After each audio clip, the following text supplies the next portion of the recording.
આ વખતે લોકમેળામાં ડીકન્જેસ્ટ કરવા માટે ઓલરેડી 30% જે સ્ટોલોની સંખ્યા છે એને ઘટાડવામાં આવી છે.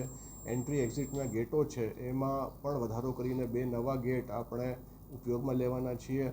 સાથોસાથ આ વખતે ડ્રોનથી જે આખી પબ્લિક છે એના જે કેટલી ગીર્દી છે એના ઉપર નજર રખાશે અને ગ્રાઉન્ડની કેપેસિટી કરતાં જો વધી જશે તો એન્ટ્રી પણ સ્ટોપ કરી દેવામાં આવશે. એટલે ફાયર રિટાર્ડન્ટ, ફાયર ટેન્ડર્સ, ફાયરના તમામ અગ્નિશામક જે યંત્રો છે એ સાથે ફેસિલિટી ઊભી કરવામાં આવશે. આ દિશામાં અમે પ્રયાસ કરી રહ્યા છીએ. સ્ટોલ ધારકોમાં ક્યાંક નારાજગી જોવા મળી રહી છે, તેને લઈને શું કહેશો? સ્ટોલ ધારકોને અમુક માંગણીઓ છે જે ડેપ્યુટી કલેક્ટર સાહેબ સુધી એમને ચર્ચા કરી છે.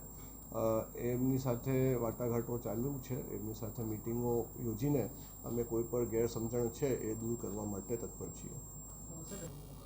અત્યાર સુધી રાઈડના ભાવમાં કોઈ વધારો કરવામાં આવેલો નથી.